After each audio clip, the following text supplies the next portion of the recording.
काळानंद आहे. पितापि सप्तव हे पित्याद जीवत्व वारणात सप्तव ब्रह्मयो नो जीव संसारित्व वीक्षणात. सुषुप्तीचं उदाहरण देऊन या ठिकाणी सांगतात. जसं आणखी एखाद्या माणसाने स्त्रीला आलिंगन दिल्यानंतर त्याला बाहेरचं काही दिसत नाही ना आतले काही दिसत नाही, त्याप्रमाणे सुषुप्तीमध्ये सप्तव म्हणजे सुषुप्तीमध्ये अधिकरण आहे ना. सप्तव म्हणजे सुषुप्तीमध्ये झोपेमध्ये. पितापि अपिता, पिता असला तो अपिता होत असतो. एका अवस्थेचं वर्णन करून सांगतात.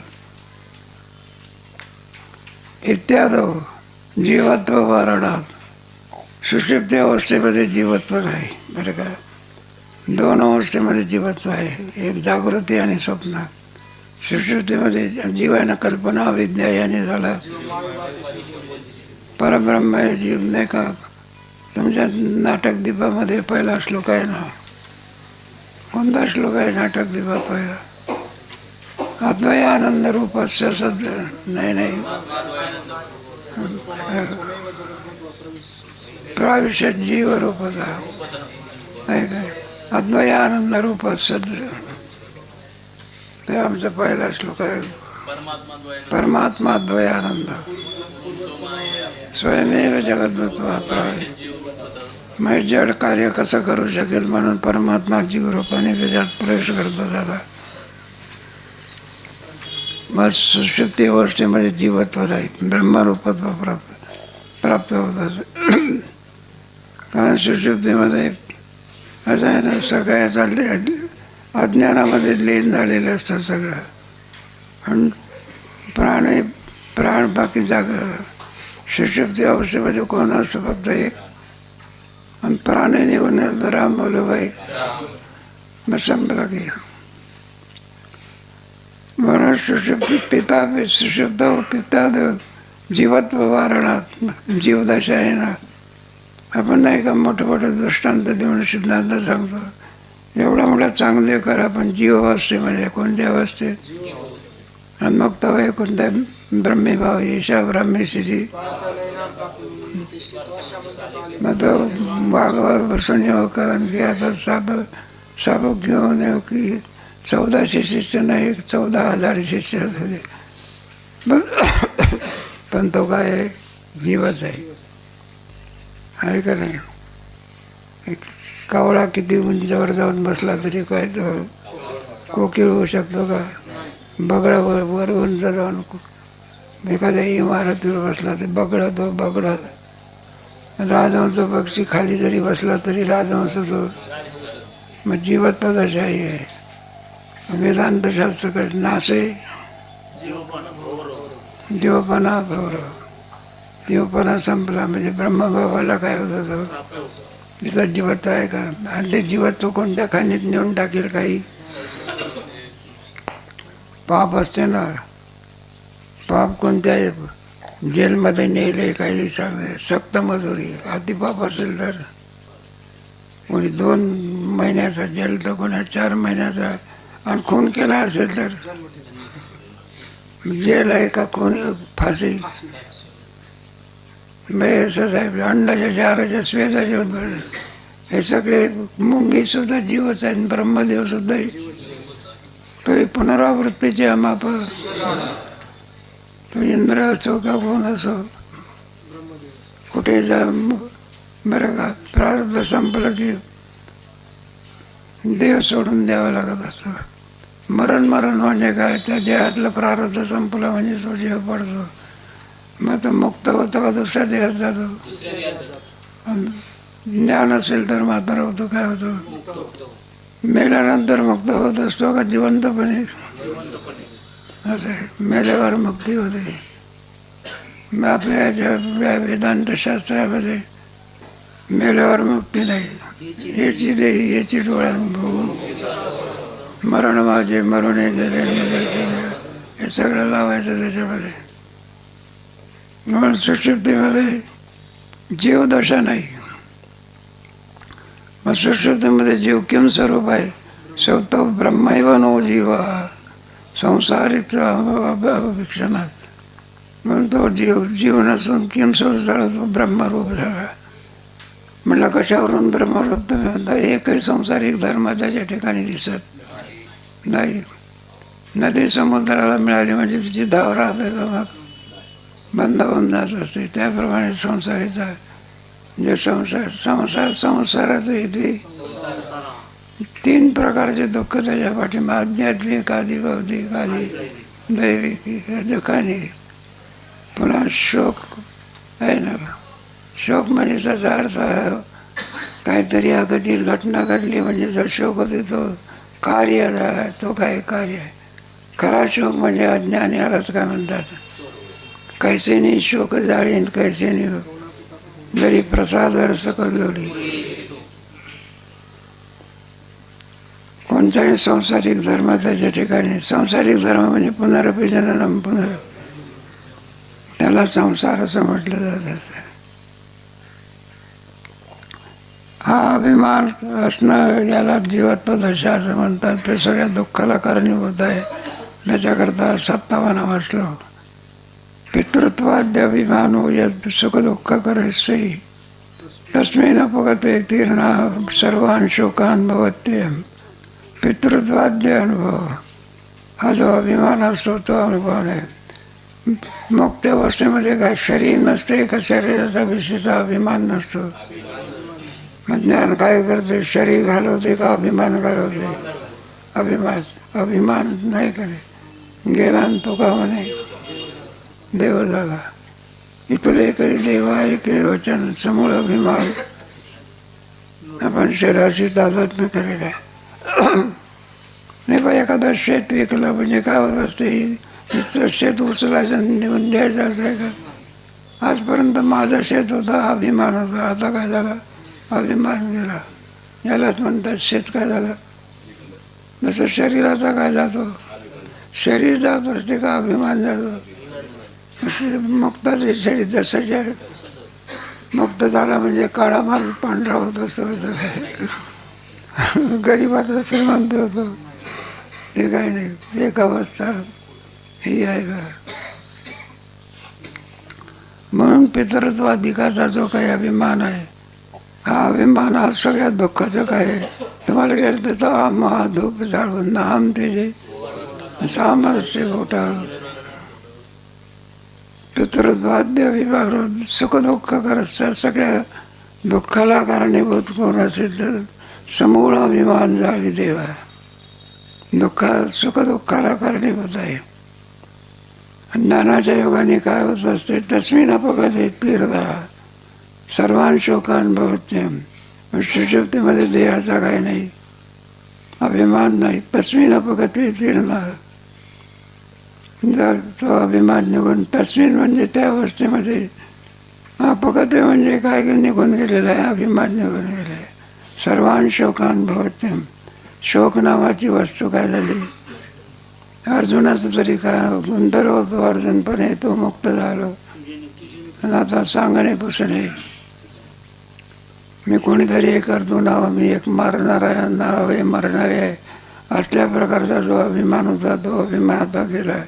यालाच म्हणत शोकाची निवृत्ती. भगवंताने काय केलं, शोकाची निवृत्ती. तीर्ण सर्वान शोकान भवत, सर्व शोकातून तो काय होतो, अर्जुनाला मोह झालेला होता ना, त्याला वाटलं मी ज्ञानी आहे म्हणून. अशोचानन शौच संप्रज्ञा गतासून गतासंचनानुसून. तत्ववेत्ताचा पुरुष असतो, तो जिवंताविषयी मेल्याविषयी कोणत्याही प्रकारे शोक करीत. आणि तो काय करतो, शोक करतो. आणि उलट आम्हाला काय सांगतो, आहे मूर्खन शहाणा समजतो ना, आपण दुसऱ्याला मूर्ख करतो. तुझं शहाणपण त्याची काय करतो, ते खुद को समजता आणि दुसरे काय.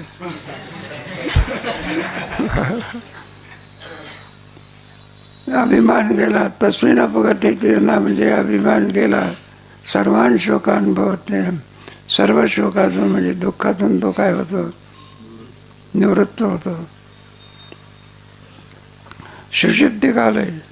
सुषुप्ती काल म्हणजे झोपेच्या कालामध्ये. सुषुप्ती काले सकले विलीने तमसावृता सुखरूपमी उपभूते हेर्धर्मणी श्रुती. सुषुप्ती काले म्हणजे जागृती स्वप्न दोन अवस्था नाही. सुषुप्ती अवस्थेमध्ये सगळे विलीने तमसावृता, अज्ञानामध्ये संपूर्ण इंद्रिय आदी करून लीन झालेले असतात. सकले विलीने तमसावृतात, तमोगुणामध्ये म्हणजे अज्ञानामध्ये सगळे, म्हणून डोळे असूनही सुद्धा आपल्याला दिसत नाही, कान असूनही ऐकायला येत नाही. मग तो बरोबरचे जातात मधला सगळ्या इंद्रिय. एखादं बीज असते नाही का, त्याला अंकुर का फुटत नाही. भाजके शेंगदाणे आहे ते जर पाण्यात टाकले त्याला अंकुर फुटतो का? ते बीज काय झालं? आणि जे ताजे शेंगदाणे असेल तर त्याला काय फुटतं? त्याप्रमाणे बीजच नष्ट होत असते. मग शोक नावाची वस्तू काय झाली? जीवात्मा दशा गेली की मग वेदांतशास्त्रामध्ये वेदांतशास्त्र काय तर जीवदशा, तो जीव ये भाष सरे नाव ब्रह्म परम असे ते ज्ञानात बरे. त्या चांगले 65मध्ये जीवदर्शन तमसावृता सुखरूपमी वृत्ती हेतर्मणेश्वरी. म्हणून सुषुप्तीमध्ये कोणत्याही प्रकारे दुःख नसून काय सुखाची अवस्था आहे. हे कुठं सांगितलेलं आहे तर अथर्वाशी श्रुती म्हणून आहे. त्या श्रुतीमध्ये प्रमाण म्हणून दिलेलं आहे. सुषुप्ती कालामध्ये सर्व आणखी विलीन झालेलं असते तमगुणी वृत्तीमध्ये. आणि सुखरूपमेव वृत्ती, केवळ सुख असतं. असं श्रुतीमध्ये काय केलेलं आहे, किती जरी ऑर्डर बसला एखाद्या माणसाला कॅन्सर झाला, जोरात ओरडत असतो. अनेकदा झोप लागली म्हणजे त्याचं ओरडणं काय होते, म्हणजे लोक भेटायला गेलं जेव्हा म्हणलं ते जरा झोपले आहेत भेटू नका आतापर्यंत. म्हणून सुषुप्ती अवस्थेमध्ये कशाचा विचार असतो? आपण विचार करीत नाही तो प्रश्न काही नाही. आपला विचार फक्त वेगळा असतो. कारणाचा आपण काय करीत नाही. शोध लावणारे लोक कारणाचा काय करतात? एक तत्ववेत्ता बसला होता बा, काय चहा करण्याकरता काय कॉफी करण्याकरता भांडं असं ठेवलं. त्या भांड्यामध्ये पाणी वर काय लावलं, झाकण, खालून काय लावलं, ते पाणी होतं ना, झाकण पॅक बसवलं होतं. आणि त्याचा परिणाम खालून जास्त जाळ झाल्यामुळे ते झाकण जे उडालं बघा, असं कोणी काढलं का उडालं, आपोआप कसं उडालं. ते झाकण्याला काही अक्कल आहे का? उडालं नाही का? बरं, कोणी काढणारा दिसत नाही, फेकल्या गेलं ते काय गेलं. मग त्याच्या विचाराला काय झाले, म्हटलं प्रारंभी पॅक बसवलेलं होतं. कसं बसवलेलं, मग झाकण घेऊन तर खालून काय लावलं, आणि त्या ज्वाळामुळे पाण्याची काय झाली, आणि त्या वाफेने ते झाकण काय केलं. मग झाकण जे उडून पडलं तेव्हा जे शक्ती आहे ती शक्ती कोणाची आहे? मग वाफेमध्ये काय आहे, कोयला इंजिन काढलं. आपलंही डोकं आहे की असे किती झाकणं उडाले तरी आपण कोणता इंजिनचा शोध काढला. म्हणजे कोयला इंजिन आता गिरावना, कोयला इंजिन आता इलेक्ट्रिक निघाले, काही नाही. पण शोध काढला तरी ही तुमच्या तत्त्वज्ञानाची बुद्धी आहे. ते भटकर वगैरे याच्यात हुशार आहे. त्यांना बरं का सरकारकडून काम करत नाही तरी पैसा मिळत होतो. माशेलकर भारतातले 2-4 लोक म्हणजे प्रसिद्ध आहे, जागतिक कीर्तीचे लोक आहे. एवढं मोठं विमान आकाशातून जाते, विमानाचा शोधला, मोबाईलचा शोध लावणार, काय बुद्धी असली पाहिजे. इथून माणसं कोणत्या लोकांचे बोलतो, अमेरिकेच्या लोकांची बोलतो. पूर्वी साधा तार आला तर 3-3 दिवस लागत होते. किती पण त्या तार वाजवणारा जर मूर्ख असला जिचा मुलगा मेला आहे तिला सांगतो जिवंत आहे, जिचा जिवंत आहे तिला सांगतो म्हणलं काय आहे का. म्हणलं माझं चुकलं ते, जाऊ द्या. आता काय कुठे अमेरिका आहे आणि कुठे आहे तरी सुद्धा इथून काय जातात. शोध काढणं त्याची काय असली पाहिजे, मानावं लागेल ना आपल्याला. इथलं हृदय काढतात ना पुन्हा काय करतात, बसवतात. इथली किडनी काढतात ना दुसरी काय करतात. काय विज्ञान पुढे गेलेलं आहे. पण रात्रंदिवस ते कशाच्या बघत असतात. म्हणून केवळ झोपेमध्ये सुखरूपता. खरोखरच जर दुःख आहे तर सुषुप्तीमध्ये दुःखाचा अनुभव का नाही. मी यावरून दुःख काय कल्पित असलं पाहिजे. काय करायचं, जागृतीतलं दुःख स्वप्नात नाही, स्वप्नातलं दुःख जागृतीत नाही, दोन्ही अवस्थेतलं दुःख कुठे नाही. आणि केवळ स्वरूप स्वतः म्हणजे समाधी अवस्था. कोणती समाधी अवस्थेमध्ये दुःखाचा काय तैकालिक अत्यंत.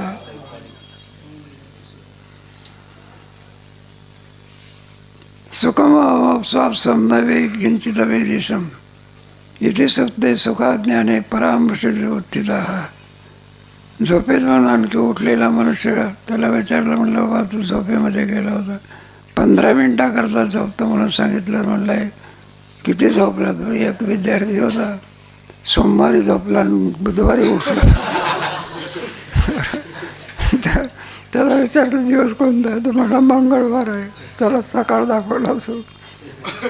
बरं का, इतका वेळपर्यंत काय करत होता. सुखमहम, मी सुखाने झोपलेलो होतो, काही जाणत. म्हणजे अर्धीची स्मृती होते, त्या अर्धी सुषुप्तीमध्ये काय असलं पाहिजे, सुख असलं. विना अनुभवाशिवाय स्मृती होऊ शकत नाही. ओवी पाठच केली नाही तर परीक्षेत आठवेल. म्हणजे अर्धी स्मृती होते त्या अर्धी पाठ केली असली. मग त्या सुखाचा सुषुप्तीमध्ये आपण काय घेतलेलं आहे. आणि तोच जागा झाल्यानंतर मी सुखाने झोपलो होतो आणि काही जाणत. सुखम स्वसम नवे किंचित. जागा झाल्यानंतर मी सुखाने झोपलो होतो आणि काही जाणत नव्हतं. या ज्ञान आणि सुखाने झोपत असलो हे ब्रह्माचं ज्ञान आहे. कारण तिथे सुद्धा प्रकाशन केल्याशिवाय आपल्याला अनुभव येतो. कसा म्हणजे आत्मा तिन्ही अवस्थेमध्ये आत्म्याचा अनुभव असतो. जागृती, स्वप्न आणि जागृतीतल्याही पदार्थाचं प्रकाशन कोण करतो, आत्मा. स्वप्नातल्याही पदार्थाचं प्रकाशन कोण करतो, आणि सुषुप्तीतल्या अभावाचे प्रकाशन कोण करतो, आत्मा. बरं, आत्मा कसा आहे, नित्य आहे का अनित्य आहे. तिन्ही अवस्थेमध्ये त्याचा अनुभव आहे काय. मग जागृतीतले पदार्थ स्वप्नात नाही, स्वप्नातले पदार्थ झोपेमध्ये नाही, झोपेतलं अज्ञान समाधीमध्ये नाही. आणि तुरीय अवस्थेमध्ये तर अज्ञानाचं उत्तरेकालिक आहे. अज्ञान तुका म्हणे ते उन्मनी नाशकार्य. जिकडे तिकडे परमात्मा दर्शन प्राप्त होणार. तुर्या विनोदे छंदे ज्ञान गोदावरीचे तिरे स्नान केले. ज्ञानदेवाचे अंतरे संदर्भ बैड मेघोचे शिखरे.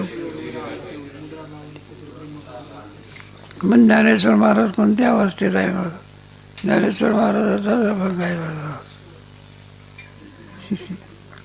ज्ञानदेवाचे अंतरी दत्तात्रय.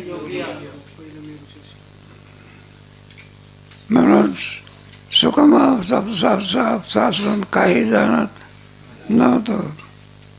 आणि नवी किंचित आणि सुखम सासू म्हणजे मी सुखरूप बघ सुखाने झोपलेलं होतं, काही जाणत नव्हतं. इथे सुखते सुखाज्ञाने परामृषती उत्थिता. उत्थिता म्हणजे जागा झाल्यानंतर सांगतो तो मी सुखाने झोपलेलो होतो, काही जाणत नव्हतं. असा आणखी आपला अनुभव सांगतात. तेव्हा ज्या अर्थी अनुभव सांगतो त्या अर्थी अनुभव घेतला असला तर पुढचा पुढचा श्लोक आहे बघा. परामर्श अनुभूत इत्यादीत अनुभव असतात. चिदात्मत्वात सुखोपाती सुखमज्ञान दिसतात. परामर्श म्हणजे अनुभव सांगणे. अनुभवाशिवाय ज्ञान झाल्याशिवाय कोणताही अनुभव येऊ शकत. गोबी ज्या अर्थी आठवते त्या अर्थी अगोदर पाठ केली असली अनुभव असतो. कारण ज्या अर्थी तो सांगतो त्या अर्थी त्याचा त्याला अनुभव आलेला आहे. आपण म्हणाला तर प्रकाशन कोणी केलं? चिदात्मत्वात सुखोपाती. त्या सुखाचं प्रकाशन कोणी केलेलं आहे? सुख हे त्या वेदांताचा सिद्धांत बघा. जिथे जिथे सुख दिसते ते ब्रह्म आहे. ब्रह्मही एव सुखम असं म्हटलेलं आहे. बघा ब्रह्माचं स्वरूपच किम स्वरूप आहे.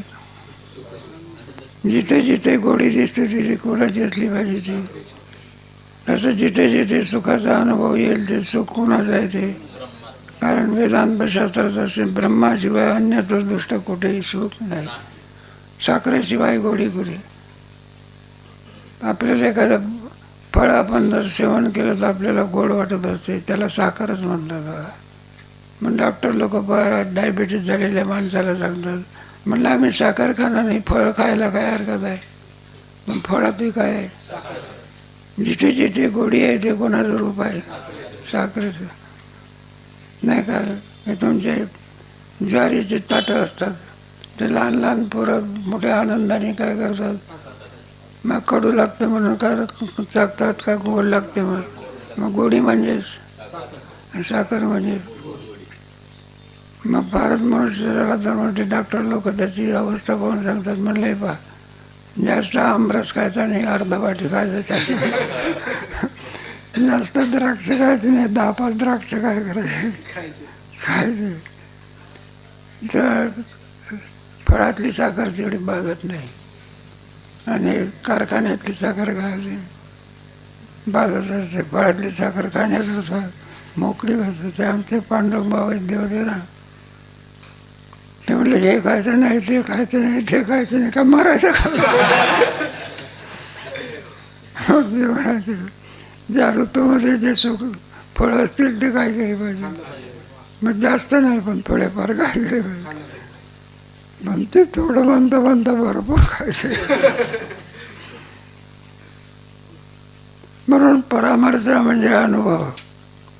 ज्या अर्थी अनुभव येतो त्या अर्थी अनुभवाला असला पाहिजे.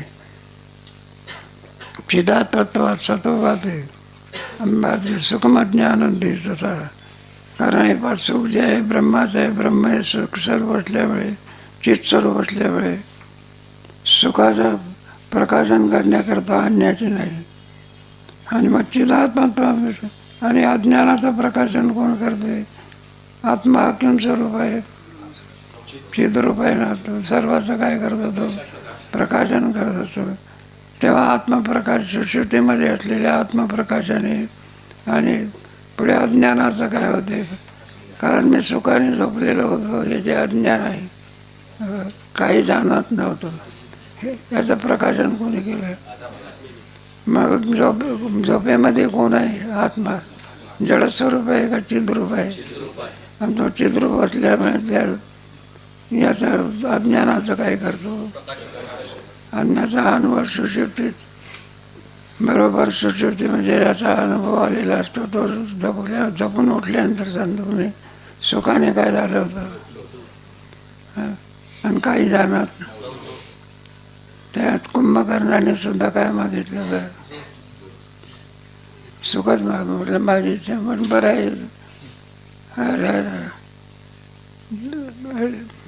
कशा करता टीका म्हणून नाही. चोर लोकांना झोप लागली हे फार आनंदाची गोष्ट आहे.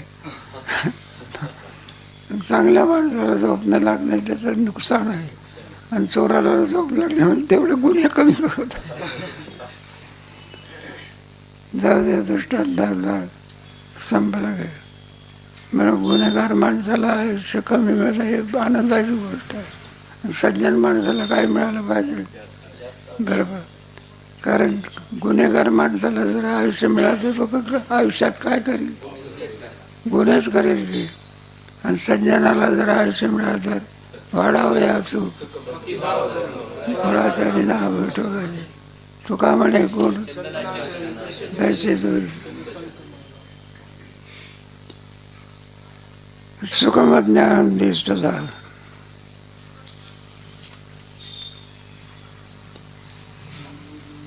ब्रह्मविज्ञानमानंदम वाजसेयिनः पठ्यन्त्यथा स्वप्रकं सुखम ब्रह्मैव नेतरत्. ब्रह्म हे किम स्वरूप आहे, सद्रूप आहे, चिद्रूप आहे, आनंद स्वरूप आहे. श्रुतीमध्ये आणखी त्याचं वर्णन केलेलं आहे. ब्रह्म हे कसं आहे त्याच्याकरता वाजसेयिन शाखेमध्ये ब्रह्माचं वर्णन करते. ब्रह्मविज्ञानम आनंद. ब्रह्म हे किम स्वरूप आहे, विज्ञान चित स्वरूप आहे. आणि पुन्हा कसं आहे ते एका अधिकरणामध्ये सद्रूप आहे, ते चिद्रूप आहे, ते चिद्रूप आहे, ते आनंद स्वरूप आहे. म्हणून ब्रह्म हे आनंद स्वरूप आहे असं कोण सांगते? वाजसेयिन शाखेमध्ये उपनिषदामध्ये ब्रह्माचं वर्णन करते वेळी ब्रह्म हे आनंद स्वरूप आहे असं वर्णन केलेलं आहे. विज्ञान म्हणजे चित्स्वरूप, आनंद म्हणजे आनंद स्वरूप. पठन्ति यथा ब्रह्म स्वप्रकाशम ब्रह्मैव सुखम ब्रह्मैव नेतरत्. पठ्यन्ति यथा असं वर्णन केलेलं आहे. स्वप्रकाशम ते सद्रूप, ते सुखरूप आहे, प्रकाश स्वरूप आहे, चिद्रूप आहे. आणि तेच किम स्वरूप आहे, आनंद स्वरूप आहे. ब्रह्मैव ब्रह्माशिवाय सुख दुसरीकडे जिथे जिथे सुख उपलब्ध होत असते ते सुख त्या उपाधीचं नसून कोणाचं आहे ते. मग ते कुठे घेऊन सिद्धांत काय निघाला? ब्रह्मचे किम स्वरूप आहे, सद्रूप, चिद्रूप. पुढे सत्यज्ञानानंद किंवा नाथ महाराजांच्या ह्याच्याने शेवटच्या हरिपाठाच्या नाथ महाराजांचा हरिपाठ नाही. सत्पदते ब्रह्म चित्पदते माया आनंदपदी जया म्हणते. सत्पदते चित्पदते आनंदपदी जया. हरि किम स्वरूप आहे बरोबर असं वर्णन केलं आहे. अन्य ठिकाणी नाही. म्हणून पण स्वप्रकाशम सुखम ते सद्रूप आहे, पुढे चिद्रूप आहे. पुन्हा कसं आहे ब्रह्मैव नेतरत्. ब्रह्माशिवाय सुखाचा अनुभव कुठेही नाही. आणखी पुन्हा क्रमाक्रमाने त्याचं काय केलेलं आहे अधिक विचार कधी करेल.